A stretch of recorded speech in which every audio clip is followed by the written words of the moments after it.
नमस्कार, स्वाभिमानी न्यूज चॅनलच्या बातमीपत्रात आपले स्वागत। धुळ्यातील सुशिनाला रहिवासी अतिक्रमण हटवणे मोहिमेला न्यायालयाने पुढील 8 आठवड्यांसाठी दिली स्थगिती। धुळ्यातील सुशिनाला परिसरातील रहिवाशांवर सुरू असलेल्या अतिक्रमण हटवणे मोहिमेला न्यायालयाने दिलासा दिलेला आहे। संबंधित प्रकरणात न्यायालयाने पुढील 8 आठवड्यांसाठी स्थगिती आदेश जारी केलेला असून त्यामुळे सध्या तरी रहिवाशांना दिलासा मिळालेला आहे। धुळे महानगरपालिकेकडून सुशिनाला भागात अतिक्रमण हटाव कारवाई सुरू करण्यात आली होती। या कारवाई विरोधात स्थानिक रहिवाशांनी न्यायालयात धाव घेतली होती। सुनावणी दरम्यान रहिवाशांच्या बाजूने मांडण्यात आलेल्या मुद्द्यांचा विचार करून न्यायालयाने तात्पुरती स्थगिती दिली।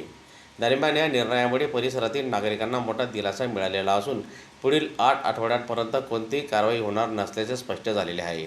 दरम्यान या कालावधीत संबंधित सर्व पक्षांनी आपली बाजू न्यायालयात मांडण्याची संधी मिळणार आहे। दरम्यान या प्रकरणाकडे आता शहरवासियांचे लक्ष लागून असून पुढील सुनावणीकडे सर्वांचे लक्ष केंद्रित झालेले आहे। अतिक्रमण मुहिम राबवाई जा रही थी, हमारा विरोध अतिक्रमण को नहीं था, पर आज जो हुकुमशाही की हार हुई और लोकशाही की जीत हुई, उच्च न्यायालय ने जो स्टे दिया, ये गरीब जनता के ऊपर जो रहम करा कि बेकायदेशीर कोई नहीं था, जो बेकायदेशीर था उसका हमारा भी कहना था कि वो अतिक्रमण करो। बाकी जो ना हक जो लोगों को सताया गया उनके लिए उच्च न्यायालय ने हमारे को बरहानी दी और स्टे दी। और हमारी मांग एक ही थी कि ये लोगों का अतिक्रमण जो काट रहे इनको पुनर्वसन, जैसा बावनकुड़े साहब का जो जीआर था, वो जीआर के 2011 के जो लोग हैं इनको कहीं ना कहीं पर्याय दे, ये हमारा कहना था।